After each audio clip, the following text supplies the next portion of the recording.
Baik, Assalamualaikum warahmatullahi wabarakatuh. Salam hormat kepada teman-teman kelas C dan juga salam hormat kepada Ibu Lulu selaku dosen pengampu mata kuliah evaluasi pembelajaran masyarakat.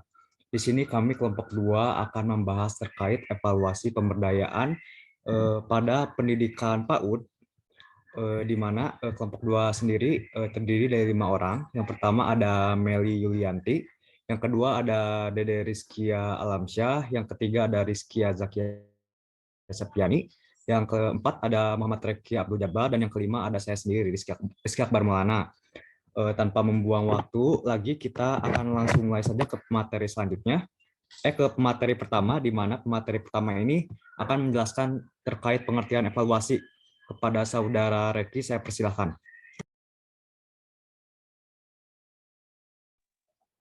Baik, terima kasih sebelumnya kepada moderator yang telah memberikan waktunya. Di sini saya akan sedikit menjelaskan tentang pengertian evaluasi. Yang pertama yaitu PAUD ini merupakan suatu upaya pembinaan yang ditunjukkan kepada anak sejak lahir sampai dengan usia 6 tahun yang dilakukan melalui pemberian rangsangan pendidikan untuk membantu mereka dalam hal pertumbuhan dan pengembangan. Evaluasi pembelajaran yang berkualitas dapat membantu mengoreksi proses pembelajaran sehingga meningkatkan kualitas dari pendidikan itu sendiri. Hal ini sama halnya seperti yang dikemukakan oleh Mardapi pada tahun 2003, di mana usaha peningkatan kualitas pendidikan dapat ditempuh melalui peningkatan kualitas pembelajaran dan kualitas sistem penilaian.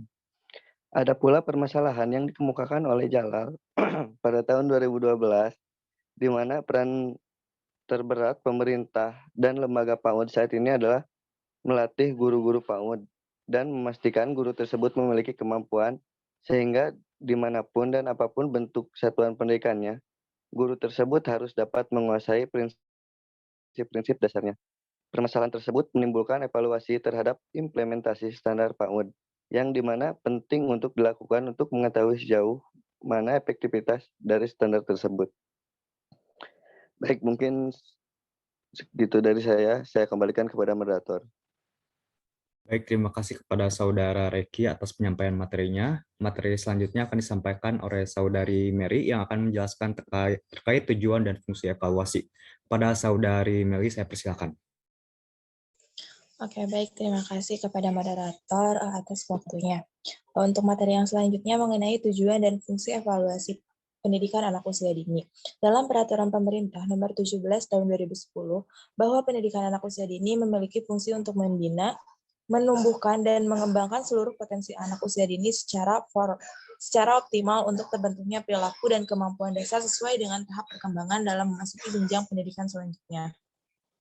Sedangkan tujuan dari pendidikan anak usia dini ialah untuk membangun landasan bagi perkembangan potensi peserta didik menjadi manusia yang beriman, bertakwa kepada Tuhan Yang Maha Esa, berakhlak mulia, berkepribadian luhur, sehat, berilmu, cakap, kritis, kreatif, inovatif, mandiri, percaya diri, dan menjadi warga negara yang demokratis, serta bertanggung jawab dan mengembangkan potensi kecerdasan spiritual, intelektual, emosional, kinestetis, dan sosial. Dengan mengetahui fungsi dan tujuan pendidikan anak usia dini ini, terdapat tujuan dan fungsi penilaian yang dimana yang pertama itu penilaian berfungsi selektif. Pada jenjang pendidikan anak usia dini, fungsi selektif lebih dialihkan kepada fungsi observasi, seperti halnya melihat kesiapan anak untuk mengikuti program sekolah. Yang kedua, penilaian berfungsi diagnostik. Dengan adanya penilaian bersifat diagnostik ini, guru dapat melihatkan kepada peserta didik terkait diagnosa kebaikan dan kelemahan dalam dirinya. Dengan mengetahui sebab-sebab dari kelemahan tersebut, akan mudah kita cari cara untuk mengatasi permasalahannya. Yang ketiga, penilaian berfungsi sebagai penempatan.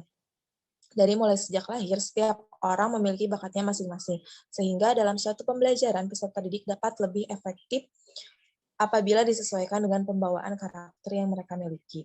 Lalu yang keempat yaitu penilaian berfungsi sebagai pengukur keberhasilan. Penilaian dari suatu proses belajar memiliki ikatan satu sama lain karena hasil belajar merupakan akibat dari proses. Yang pertama itu alat untuk mengetahui tercapai atau tidaknya tujuan instruksional. Yang kedua, umpan balik bagi perbaikan proses belajar mengajar. Yang ketiga, dasar dalam penyusunan laporan kemajuan belajar siswa kepada orang tuanya. Lalu evaluasi hasil belajar peserta didik pendidikan anak usia dini ini dapat dilakukan dengan baik apabila suatu kegiatan evaluasi itu didahului dengan pengukuran. Pengukuran sendiri berfungsi untuk menyediakan data yang menjadi landasan pengambilan keputusan dalam evaluasi. Tanpa sebuah pengukuran, maka evaluasi tidak memiliki dasar yang kuat untuk membuat suatu keputusan. Lalu secara umum tujuan evaluasi dalam suatu bidang pendidikan terdiri dari dua hal, yaitu yang pertama untuk menghimpun bahan-bahan keterangan yang akan dijadikan bukti terkait taraf suatu perkembangan atau taraf kemajuan yang dialami oleh para peserta didik. Dan yang kedua untuk mengetahui tingkat efektivitas dari metode-metode pengajaran yang telah ada dipergunakan dalam proses pembelajaran selama jangka waktu tertentu. Apabila dilihat dari tujuan khusus dari kegiatan evaluasi dalam bidang pendidikan ialah untuk merangsang suatu kegiatan dari peserta didik dalam menempuh program pendidikan. Tanpa adanya suatu evaluasi, maka tidak dapat timbul kegairahan atau rangsangan pada peserta didik tersebut untuk memperbaiki dan meningkatkan prestasinya masing-masing. Mungkin itu saja yang bisa saya sampaikan. Saya kembali. Baik, terima kasih kepada Saudari Meli atas penyampaian materinya. Materi selanjutnya akan disampaikan oleh Saudari Rizkia Zakia yang akan menyampaikan terkait macam-macam evaluasi. Kepada Saudari Rizkia, saya persilakan. Baik, terima kasih kepada moderator yang telah mempersilahkan saya. Di sini saya akan memaparkan materi mengenai macam-macam evaluasi PAUD.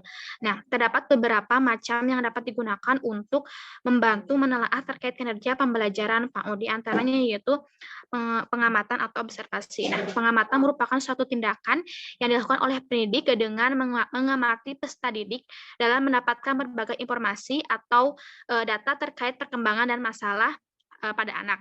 Kemudian yang kedua adalah wawancara. Nah, wawancara merupakan percakapan secara langsung yang dilakukan oleh pendidik untuk mendapatkan informasi atau terkait perkembangan dan permasalahan pada anak ataupun orang tua. Kemudian yang ketiga adalah sosiometri. Sosiometri merupakan cara seorang pendidik untuk mengetahui bagaimana kedudukan anak dalam berinteraksi dan berhubungan secara langsung dengan anggota kelompok atau orang banyak, sehingga dari cara itu pendidik mengetahui bagaimana seorang anak ini bisa berinteraksi dengan orang lain. Kemudian yang keempat adalah catatan anekdot. Nah, catatan anekdot merupakan catatan yang dilakukan oleh pendidik untuk mengamati berbagai peristiwa yang dilakukan oleh peserta didik, yang dimana pendidik ini nantinya akan mencatat segala peristiwa yang terjadi pada pengamatan. Kemudian yang kelima adalah portofolio. Nah, portofolio merupakan cara yang digunakan untuk mengamati perkembangan karya anak dalam rangka melakukan evaluasi perkembangan belajar anak usia dini. Kemudian yang keenam adalah unjuk kerja. Unjuk kerja merupakan sebuah penilaian yang menuntut peserta didik untuk melakukan tugas dan perbuatan yang dapat diamati seperti menyanyi dan memperagakan sesuatu. Hal ini untuk mengetahui minat dan bakat peserta didik. Mungkin itu saja yang bisa saya sampaikan. Saya kembalikan kepada moderator. Terima kasih. Baik, terima kasih kepada Saudari Rizkia atas penyampaian materinya. Materi selanjutnya adalah materi terakhir yang akan disampaikan oleh Saudara Dede Rizkia. Saya persilakan kepada Saudara Dede Rizkia untuk menyampaikan materi terakhir. Baik, terima kasih kepada moderator atas waktunya. Izinkan saya di sini untuk menjelaskan mengenai prosedur evaluasi pada pendidikan PAUD. Dalam melakukan suatu penelitian, tentunya langkah-langkah secara sistematis dapat digunakan untuk mengatur jalannya penelitian agar bekerja dengan baik. Begitu pula dengan mengevaluasi dalam pendidikan anak usia dini, yaitu yang pertama merumuskan kegiatan. Kegiatan yang akan dilakukan oleh pendidik perlu memiliki gambaran program yang akan dibuatnya. Dalam suatu program kegiatan belajar akan terbentuk satuan kegiatan harian maupun satuan kegiatan mingguan, yang dimana akan tergambarkan kemampuan apa yang dimiliki peserta didik dari program dan kegiatan pembelajaran yang akan dilaksanakan oleh guru. Pemilihan metode atau teknik penilaian yang akan digunakan perlu mempertimbangkan yang pertama, tujuan penilaian yang dilakukan, yang kedua, waktu yang tersedia untuk melakukan penilaian, dan yang ketiga, kemampuan keterampilan pendidik dalam melakukan penilaian. Kemudian yang kedua, yaitu menyiapkan alat penelitian. Alat penelitian digunakan oleh pendidik untuk alat bantu dalam mengambil data yang sesuai, sehingga memudahkan pendidik dalam menilai setiap karakteristik peserta didik yang banyak. Beberapa hal yang dilakukan memperhatikan dalam mengumpulkan data atau informasi, yaitu yang pertama kepercayaan, yang kedua kepraktisan, yang ketiga ketepatan waktu, yang keempat keakuratan, yang kelima kemudahan dalam menganalisis, yang keenam keobjektivitasan, yang ketujuh ruang lingkup, 8 kejelasan, 9 kegunaan, 10 keseimbangan, 11 ketercakupan, dan efektivitas biaya. Kemudian yang ketiga yaitu menetapkan kriteria penelitian. Kriteria penilaian merupakan suatu protokol ukuran keberhasilan sang anak. Patokan ini digunakan untuk menetapkan nilai si anak. Kriteria penilaian juga dapat dibuat dalam bentuk skala penilaian, misalnya untuk kegiatan menyusun puzzle. Hasil dari penilaian harus sesuai. Yang pertama, penyusunan hasil laporan, penyampaian hasil laporan, tindakan yang akan diambil setelah hasil laporan disampaikan. Kemudian laporan hasil penilaian perkembangan anak usia dini dapat dilihat melalui yang pertama uraian perkembangan anak secara umum, yang kedua uraian perkembangan kemampuan anak yang menonjol atau lebih pada semua aspek perkembangan, dan yang terakhir yaitu uraian perkembangan kemampuan anak yang milih perlu ditingkatkan kembali. Begitu saja yang dapat saya sampaikan. Saya kembalikan kepada moderator. Baik, terima kasih kepada Saudara Dede Rizkia atas penyampaian materi terakhirnya. Mungkin selanjutnya karena penyampaian materi sendiri sudah selesai, selanjutnya kita ke kesimpulan, di mana untuk evaluasi ini merupakan suatu perbaikan yang ada di dalam suatu pendidikan untuk memperoleh pembaruan atau pengembangan dari yang sebelumnya begitu. Nah, untuk di PAUD sendiri ini banyak jenis evaluasi yang dapat kita laksanakan gitu. Misalnya dari penilaian kinerjanya bagaimana, penilaian rubriknya bagaimana, dan penilaian dari portofolionya sendiri bagaimana begitu. Nah, untuk dari PAUD sendiri ini berdasarkan Undang-Undang Sisdiknas pada tahun 2003 Pasal 1 Ayat 14, di mana menyatakan usia anak di usia dini ini ada suatu upaya yang ditunjukkan kepada anak sejak lahir sampai dengan usia 6 tahun yang dilakukan melalui pemberian rangsangan pendidikan untuk membantu mereka dalam hal pertumbuhan dan perkembangan jasmani dan rohani agar anak memiliki kesiapan dalam memasuki pendidikan lebih lanjut lagi. Mungkin begitu saja untuk kesimpulannya. Karena pemaparan materi sendiri sudah selesai, mohon maaf sebelumnya apabila ada kesalahan dan juga kekurangan dari kelompok 2 kali ini. Mungkin saya sebagai moderator akan menutup presentasi kelompok 2 kali ini. Wabillahi taufiq wal hidayah. Wassalamualaikum warahmatullahi wabarakatuh.